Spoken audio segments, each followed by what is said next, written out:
1947 সালের দেশভাগ এই শব্দগুলো শুনলেই কেমন চোখের সামনে একটা মানচিত্র ভেসে ওঠে, যার মাঝখান দিয়ে শুধু একটা দাগ। কিন্তু এটা তো শুধু একটা দাগের গল্প নয়, এটা প্রায় 2 কোটি মানুষের নিজের বাড়ি, নিজের দেশ ছাড়ার গল্প, আর 20 লক্ষ মানুষের মৃত্যুর এক ভয়ঙ্কর ইতিহাস। ঠিক। আর এই একটা ঘটনাই কিন্তু ভারত আর পাকিস্তানের মধ্যে এমন এক শত্রুতার জন্ম দিল যা আজও চলছে। আর সবচেয়ে অদ্ভুত ব্যাপার হলো এই বিভাজনটা কিন্তু হঠাৎ করে একদিনে হয়নি। না, এর পেছনে ছিল প্রায় 200 বছরের ব্রিটিশ শাসন, খুব ঠান্ডা মাথায় সাজানো কিছু রাজনৈতিক চাল, আর ধীরে ধীরে দুটো সম্প্রদায়ের মধ্যে তৈরি করা অবিশ্বাস। আজকের আলোচনায় আমরা ঠিক সেই মূল কারণগুলোতে একটু গভীরে ডুব দেব। বিশেষ করে বাংলার দিক থেকে বোঝার চেষ্টা করব যে ঠিক কি ঘটেছিল। হাজার বছর ধরে পাশাপাশি থাকা দুটো সম্প্রদায় হঠাৎ কেন একে অপরের রক্ত চাইল।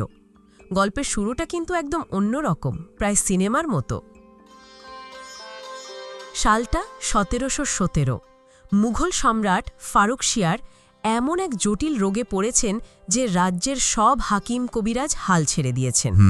ভাবা যায়, সেই সময়ে ইস্ট ইন্ডিয়া কোম্পানির এক সার্জন উইলিয়াম হ্যামিল্টন তিনি এগিয়ে এলেন এবং সম্রাটকে সারিয়ে তুললেন প্রায় অলৌকিকভাবে। আর তার পুরস্কার, কোম্পানি বাংলা, বিহার আর উড়িষ্যায় বিনা শুল্কে ব্যবসা করার ফরমান পেয়ে গেল। মানে একটা সফল অপারেশন গোটা উপমহাদেশের ভবিষ্যতের দরজাটা ব্রিটিশদের জন্য খুলে দিল। অবিশ্বাস্য। এই ঘটনাটার তাৎপর্য কিন্তু অনেক গভীর, কারণ এই যে বাণিজ্যিক সুবিধা, এটা ধীরে ধীরে রাজনৈতিক উচ্চাকাঙ্ক্ষায় বদলে গেল। আচ্ছা, ব্যাপারটা অনেকটা এরকম যে কাউকে বাড়িতে ব্যবসা করতে জায়গা দিলেন আর সে একদিন পুরো বাড়ির মালিক হয়ে বসল। ঠিক। 1757 সালের পলাশির যুদ্ধ, তারপর 1764 বক্সারের যুদ্ধ, এগুলোর পর তো ব্রিটিশরা এখানে এক অপ্রতিরোধ্য শক্তি হয়ে উঠল। বাংলা প্রেসিডেন্সি হয়ে উঠল তাদের কাছে সোনার ডিম পাড়া হাঁস, ব্রিটিশ ভারতের সবচেয়ে বড় আর ধনী প্রদেশ। কিন্তু 1857 সিপাহী বিদ্রোহ সব হিসেব ওলটপালট করে দিল, তাই না? একদম। ওই বিদ্রোহ ব্রিটিশদের মনে একটা গভীর অবিশ্বাস তৈরি করে দিল, বিশেষ করে মুসলিমদের প্রতি।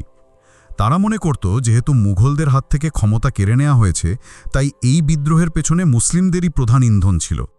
আর এই অবিশ্বাস থেকেই কি সেই বিখ্যাত ভাগ করো শাসন করো নীতির জন্ম?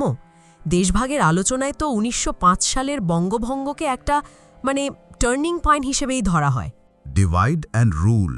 তৎকালীন ভাইসরয় লর্ড কার্জন আর তার স্বরাষ্ট্র সচিব হারবার্ট রিজলের একটা মন্তব্য থেকেই সবটা পরিষ্কার হয়ে যায়। রিজলে বলেছিলেন, a united Bengal is a strength to divide it and thus weaken our opposition against the rule. একদম। সোজা কথায় ঐক্যবদ্ধ বাংলা একটা শক্তি, এদের এক থাকতে দেওয়া যাবে না। ভাগ করে দাও, তাহলেই শাসনের বিরুদ্ধে এদের প্রতিরোধ দুর্বল হয়ে পড়বে। ব্রিটিশরা কারণ দেখিয়েছিল বাংলা প্রদেশটা নাকি এত বড় হয়ে গেছে যে প্রশাসনিক কাজ চালানো কঠিন হয়ে পড়ছে। এই যুক্তিটি কি আদৌ বিশ্বাসযোগ্য? আর সে ভাগের রূপরেখাটাও তো খুব পরিষ্কার ছিল। খুব পরিষ্কার। মুসলিম সংখ্যাগরিষ্ঠ পূর্ববঙ্গ আর আসামকে নিয়ে নতুন প্রদেশ, রাজধানী ঢাকা। আর অন্যদিকে হিন্দু সংখ্যাগরিষ্ঠ পশ্চিমবঙ্গ, বিহার, উড়িষ্যাকে নিয়ে হল বঙ্গপ্রদেশ, যার রাজধানী কলকাতা। কলকাতার হিন্দু জমিদার, যাদের বেশিরভাগ জমিদারি ছিল পূর্ববঙ্গে, আর তথাকথিত ভদ্রলোক শ্রেণী, শিক্ষিত উচ্চবর্ণের হিন্দু সমাজ, তারা এর তীব্র বিরোধিতা শুরু করল। তবে এখানে একটা জটিলতা ছিল। কি রকম?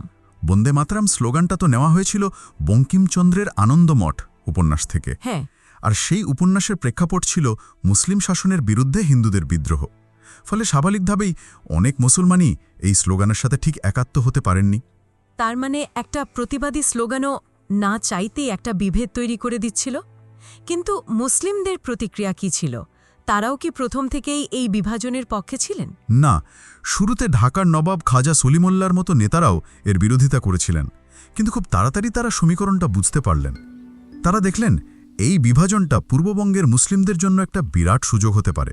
নতুন প্রদেশে যেহেতু মুসলিমরা সংখ্যাগরিষ্ঠ, তাই চাকরি, শিক্ষা, রাজনীতি সব ক্ষেত্রে তাদের উন্নতির একটা সম্ভাবনা তৈরি হয়েছে।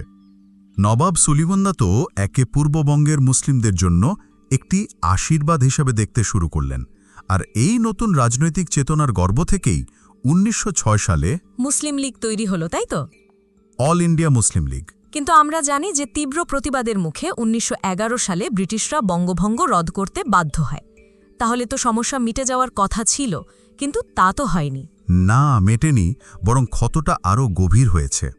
বঙ্গভঙ্গ রদ হওয়ায় ঢাকার মুসলিম নেতারা যেমন হতাশ হলেন, তেমনি কলকাতার হিন্দু নেতারা বুঝলেন যে আন্দোলনের মাধ্যমে ব্রিটিশদের সিদ্ধান্ত বদলানো যায়। মানে দুই সম্প্রদায়ের মধ্যে যে সন্দেহের বীজটা পোতা হয়েছিল, সেটা একটা বড় গাছে পরিণত হওয়ার জন্য জল হাওয়া পেতে শুরু করল। আর এরপরে কি মোহাম্মদ আলী জিন্নার দ্বিজাতি তত্ত্বের প্রবেশ? হ্যাঁ, এরপরেই মঞ্চে এলেন জিন্না এবং তার দ্বিজাতি তত্ত্ব। সহজ কথায় তার যুক্তি ছিল, হিন্দু ও মুসলিমদের ধর্ম, সংস্কৃতি, ইতিহাস, জীবনযাত্রা এতটাই আলাদা যে তারা দুটো ভিন্ন জাতি। তাই এক দেশে তারা শান্তিতে থাকতে পারবে না। তাদের জন্য দুটো আলাদা রাষ্ট্র দরকার। এই ধারণাটাই পরবর্তী সব সংহিংসার আর বিভাজনের মূল ভিত্তি তৈরি করে দেয়। কিন্তু এই রাজনৈতিক তত্ত্বগুলো তো নেতাদের আলোচনার মধ্যেই ছিল। সাধারণ মানুষের মনে বিভেদের আগুনটা জ্বলে উঠল কিভাবে?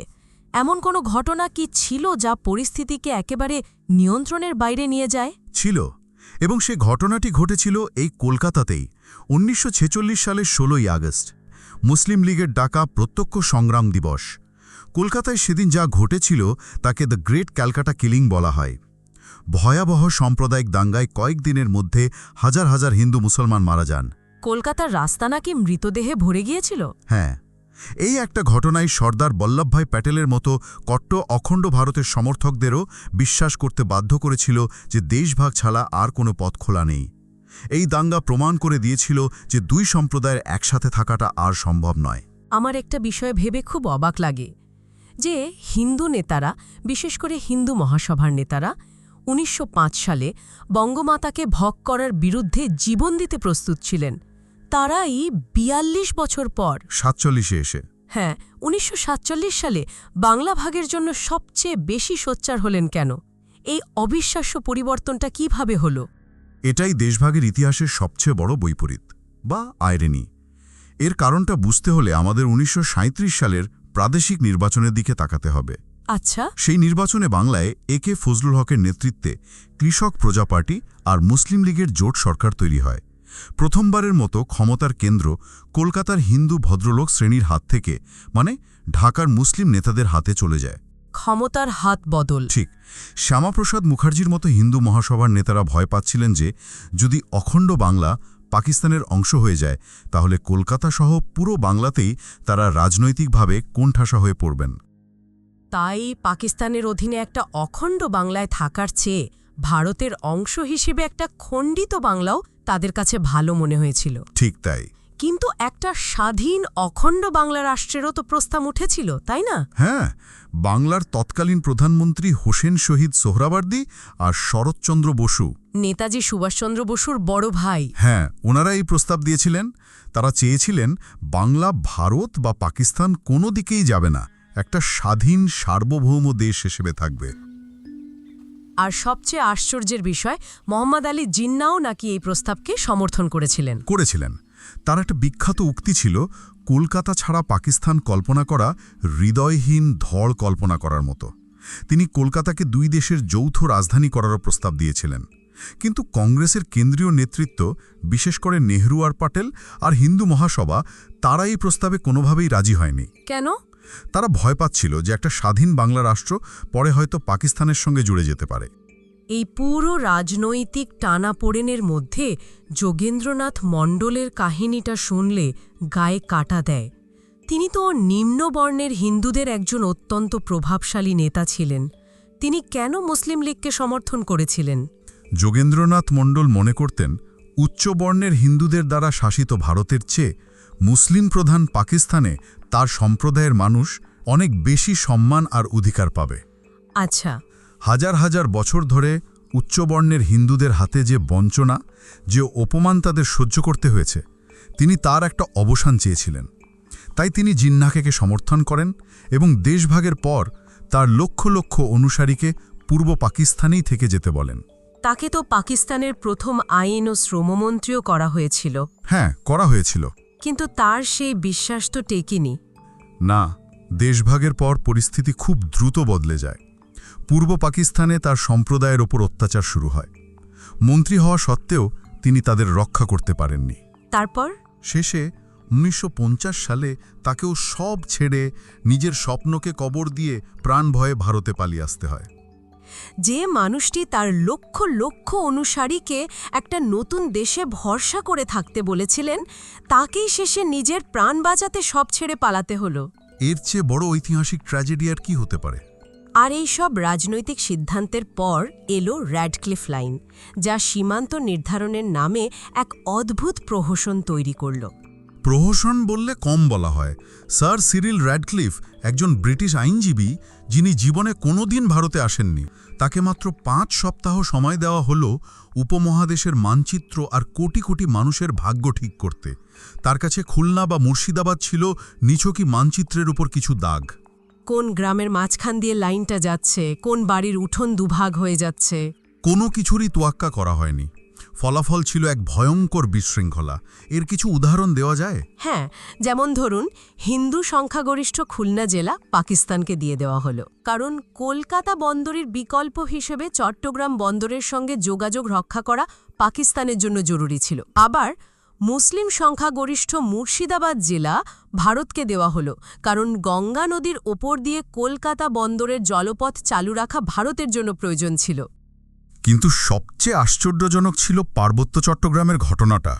ওখানকার মানুষ তো বৌদ্ধ সংখ্যাগরিষ্ঠ ছিলেন। একদম।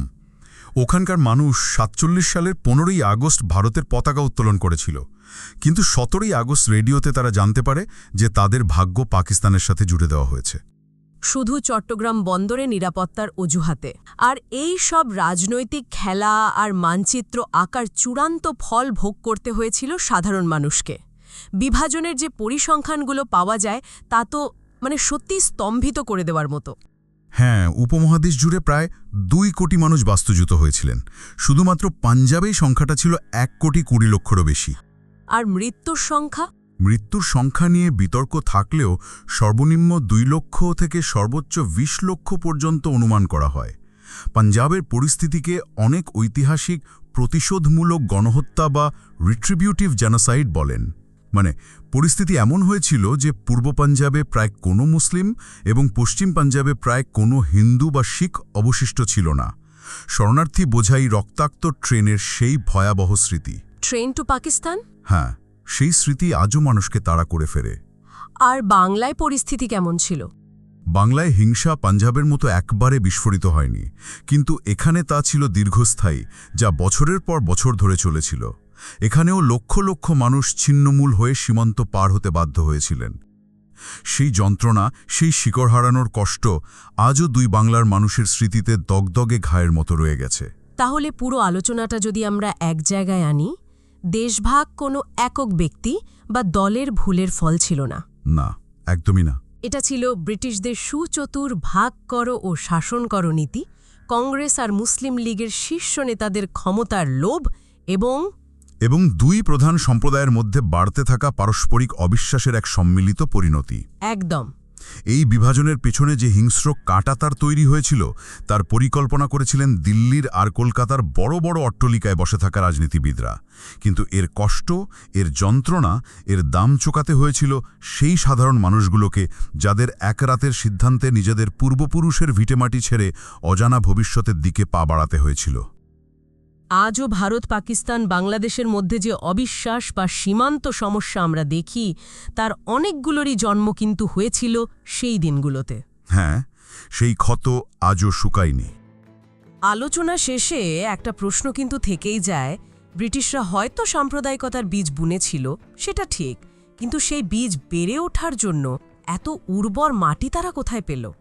1000 বছরের সহ অবস্থানে দীর্ঘ ইতিহাস থাকা সত্ত্বেও কেন এই বিভেদ এত গভীর আর রক্তাক্ত হয়ে উঠল?